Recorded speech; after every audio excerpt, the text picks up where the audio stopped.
Today we are going to discuss about the process of respiration, which is the essential process to keep the living organisms active, and that is the main process of life. In the last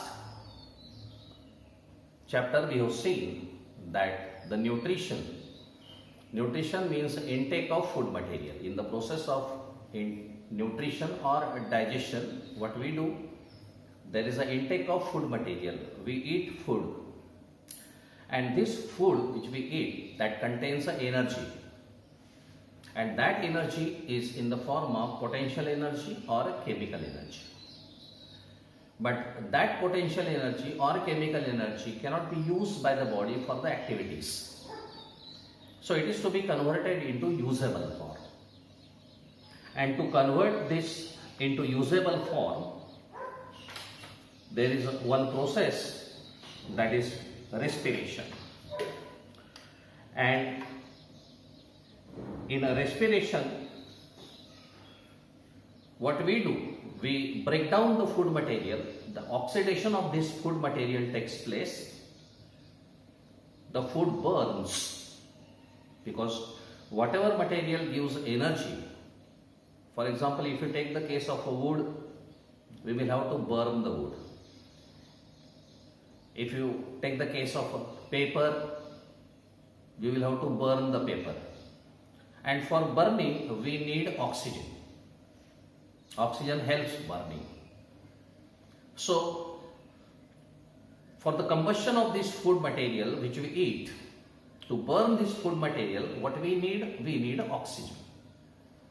And that oxygen is taken in by the process of respiration.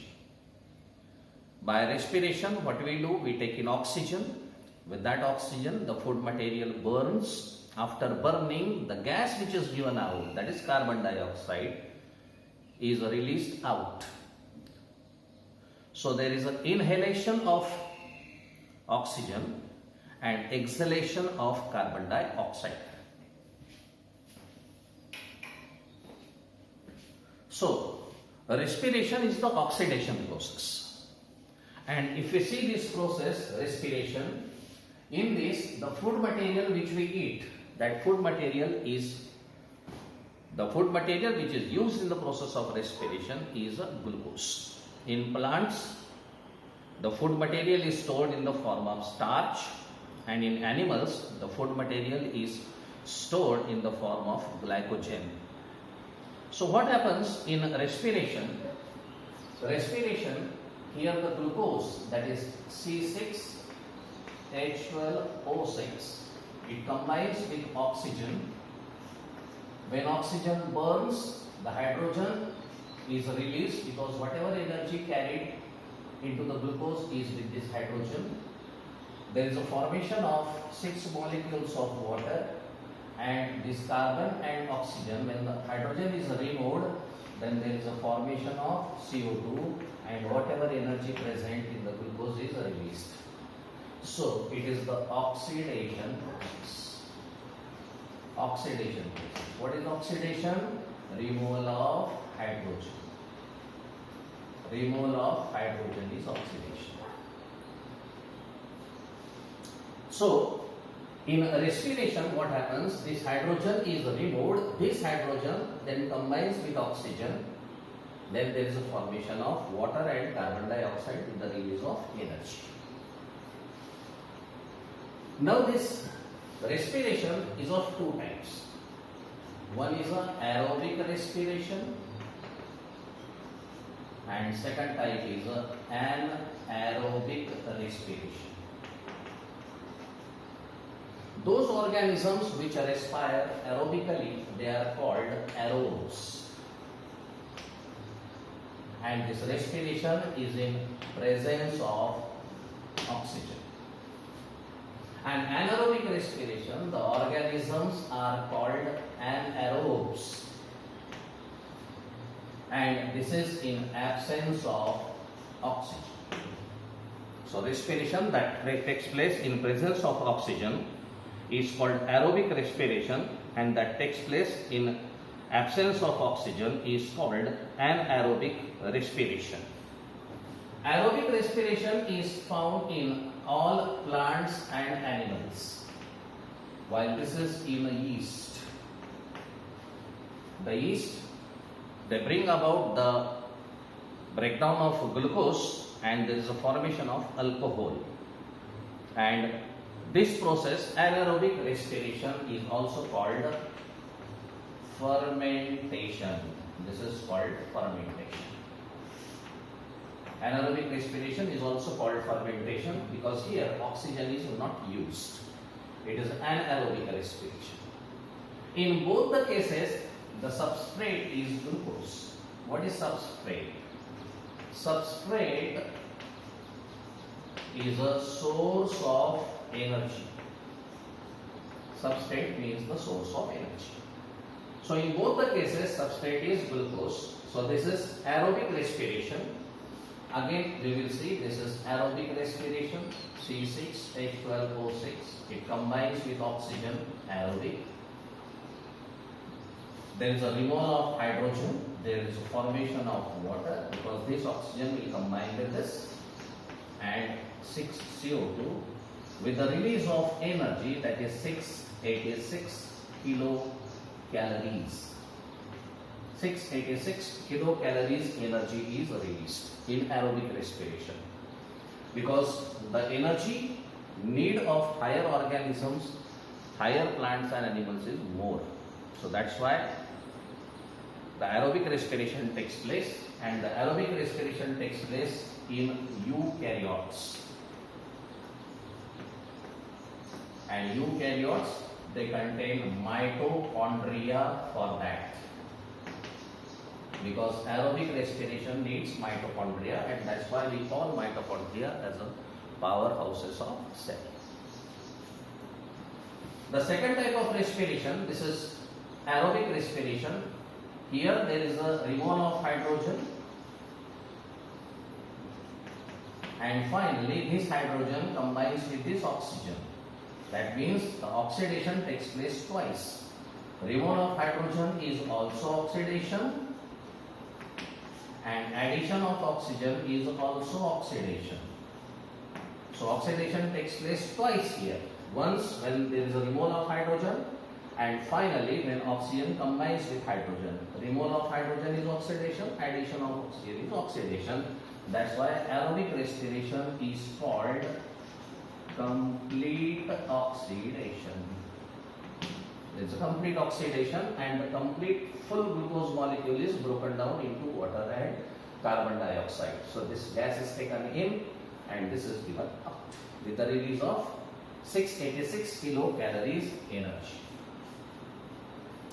In anaerobic respiration, what we find, this is aerobic respiration. In anaerobic respiration, the substrate is glucose. This is also the oxidation process. What happens in oxidation? This hydrogen is removed. Removal of hydrogen. That is oxidation. So oxidation, once oxidation takes place. But now this hydrogen which is removed, it will not be taken by oxygen because oxygen is not available. It is an absence of oxygen. So what will happen? There is a formation of ethyl alcohol. Water will not be formed, and one compound is carbon dioxide because when hydrogen is removed, these two remain. So two molecules of CO2, and there is a release of less energy, that is 14.6 kilocalories energy. This is anaerobic respiration where end product is ethyl alcohol. As ethyl alcohol is the end product, we call the process as alcoholic fermentation. This is called alcoholic fermentation. So anaerobic respiration is alcoholic fermentation. Now when this energy is released, either this or this energy which is released, because here there is presence of chemical energy and it is to be converted into usable form. And once this energy is released, that will be trapped in ATP, that is adenosine triphosphate. This is adenosine triphosphate. And how adenosine triphosphate is formed? This is ADP, that is adenosine diphosphate. This will combine with inorganic phosphate, and here there is a consumption of energy and there is a formation of ATP. This is a fusion reaction, and here the energy is trapped. Which energy? This energy. Overall, in aerobic respiration, there is a release of 38 ATP. Total energy release is 686 kilocalories, and there is a generation of 38 ATPs. In one ATP contains 3.7 kilocalories energy. 7.3 kilocalories energy. One ATP contains 7.3 kilocalories energy, or in terms of joule, if we consider, it is 30.5 kilojoule. 30.5 kilojoule per mole. This much energy is present in ATP. So, when 38 ATPs are generated during aerobic respiration, 38 multiplied by 7.3, and that will come around, so this will be maximum around, after calculation, if you find out of this total 277.4, this will come like this, kilocalories energy. So when 38 ATPs are generated, one ATP contains 7.3 kilocalories energy. Their total 277.4 kilocalories energy is trapped in ATP, and there is actual generation is 686 kilocalories energy. Out of this is the usable form, 277.4. This is usable because this is trapped in ATP. And what about the remaining? The remaining energy is lost in the form of heat. So around 40% energy is used, and around 60% energy is lost, and that is used to maintain your body temperature. This is used to your body temperature. So out of total ATP generated, 38 ATPs are generated from one glucose molecule. Total 277.4 kilocalories can be used, and remaining amount of energy which is not used, because whatever energy stored in ATP, that can be used.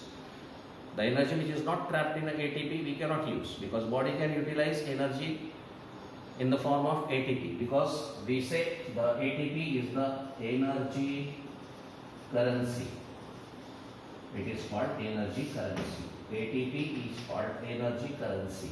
So only 40% energy is used. This is usable form, this is available energy, and this is unavailable energy which is lost in the form of heat, and that maintains your body temperature. So this is overall calculation.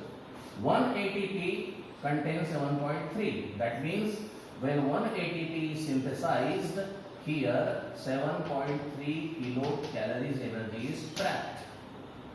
And one ATP, when body utilizes, there is a release of 7.3 kilocalories energy.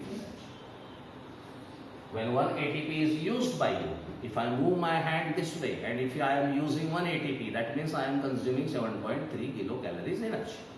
And from where it is coming? By the process of respiration, which I am continuing.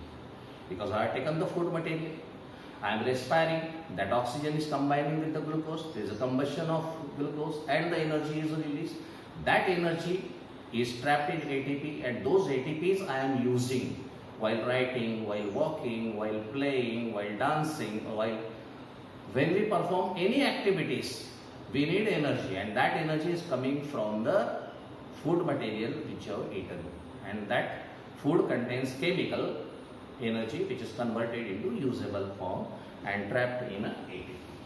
Now how these conversions take place? If you see this process of respiration, it takes place inside the cell, and that's why we call the respiration as a cellular oxidation, because respiration takes place inside the cell. And if we see the structure of the cell, we know that inside the cell there is cytoplasm, and there are present, this is nucleus, there are present mitochondria. This is eukaryotic cell. In prokaryotic cell, mitochondria are absent. Now what happens? The glucose. Glucose is a 6 carbon containing compound, that is C6H12O6. First of all, the first step is glycolysis. The first step is glycolysis. Glycogen lysis means break. Glucose break. And there is a formation of 3 carbon compound, that is pyruvate.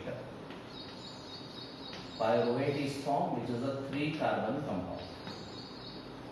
And the reaction will be C6H12O6 in absence of oxygen, because this process is anaerobic process. This is anaerobic process which is common for aerobic as well as anaerobic. Respiration takes place in 3 steps. First is glycolysis, second will be Krebs cycle, and the third will be electron transport system. So here glucose first gets broken into 2 molecules of C3H4O3, that is pyruvic acid, with the release of hydrogen, which is carried by NAD, which is a carrier of hydrogen, and there is a generation of 2 ATP. So here there is an output of 2 ATP. 2 ATP are generated without ETS. So here 2 ATP is the gain, and there is a generation of 2 NADH2, because our main objective is removal of hydrogen. Hydrogen is removed, oxidation has started, this process takes place in cytoplasm. So it is a common process. It is a common process for aerobic as well as anaerobic respiration. Common for both. Now what will happen? Here this pyruvic acid is formed. Now this pyruvic acid, if it gets the oxygen, if oxygen is available and if mitochondria are available, it will enter into aerobic phase. And here there will be Krebs cycle. The process takes place that is called the Krebs cycle. Hence Krebs has discovered this, hence Krebs cycle. And in Krebs cycle, at different places, hydrogen will be removed.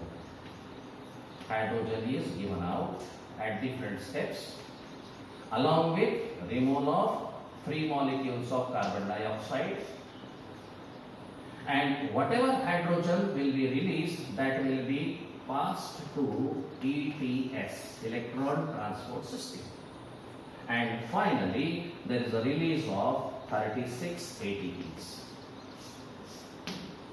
So overall, what we find, and finally last what will happen, this hydrogen will pass through ETS, and this hydrogen will combine with this oxygen, and there is a formation of water. So in aerobic respiration, what we will find, that glucose is converted into water, carbon dioxide, and there is a release of 36 plus 2. That means total 38 ATP. So this is aerobic respiration, which we have seen just now. C6H12O6 plus 6O2, this one. There is a generation of 6 molecules of water, this one. There is a generation of 6 molecules of carbon dioxide, because 3 from 1 molecule and here 2 molecules are generated. So 3 from one, 3 from another. And there is a generation of 38. This is aerobic. Now what happens in anaerobic? If this pyruvic acid or pyruvate is not getting oxygen, oxygen is not available, mitochondria are not available, so it will enter into anaerobic phase. And this will take place only in cytoplasm. This will take place in mitochondria. No mitochondria are there now, and the process will continue like this. So no mitochondria, no Krebs cycle will be there, no Krebs cycle, no ETS will be there, and as there is no ETS, no 36 will be there, no 36 ATP, and what happens? Pyruvate will be converted into ethyl alcohol, ethyl alcohol or ethanol. 2 molecules of ethanol, and there is a generation of 2 molecules of CO2. And total there is a generation of only 2 ATP. Which 2 ATP? These 2 ATP. Because here no 36 will be released. This is anaerobic respiration. So up to this the process is common. This is common, and from here the bifurcation will be there. If it gets, the pyruvate gets the oxygen, it will enter towards the aerobic phase. If not, anaerobic. There is a third way. Sometimes which takes place in our muscles, in body muscles. In body muscles, when the muscles are not getting sufficient oxygen, if the overstrain is there on the muscle, if the muscles are overstretched, then these muscles, they need more oxygen. And at that time, if the oxygen is not available, this pyruvate, up to this it is common, pyruvate is directly converted into lactic acid, which is also a 3-carbon containing compound. And there is a generation of 2 ATP because the muscles need energy, extra energy. And this lactic acid is collected into the muscle cells, and that creates fatigue, or it creates cramps in your water parts. So this lactic acid is responsible. And the same is the case with lactic acid bacteria. When there is a curdling of milk, the curdling of milk, the bacteria which are present in the milk, that is lactic acid bacteria, they convert the glucose which is present, rather lactose. Lactose is a disaccharide. Lactose will be first converted into glucose, then the glucose will be converted into lactic acid. First pyruvate, then lactic acid. And this lactic acid is responsible for curdling of milk. So this is the 3 ways how it goes. The basic source is the glucose. Now, when the intake of oxygen is there, the oxygen enters into the plant as well as animal different from the different ways, because oxygen is available in atmosphere. And we know, if you see the structure of the plants, the plant has got the stomata on the surface. If you see the structure of the plant, the leaf has got small openings which are called stomata. And through this stomata, the oxygen enters and carbon dioxide is given out. So the body of the plant is directly in contact with the atmospheric oxygen and CO2. If amount of oxygen is more in the atmosphere, or when the oxygen is needed, oxygen will be taken in, and CO2 which is released in respiration, that will be given out. So in daytime, during daytime, there is a photosynthesis as well as a respiration. Both the processes are taking place during daytime because sunlight is available. So during daytime, the plants take in carbon dioxide and they give out oxygen because CO2 is needed for photosynthesis.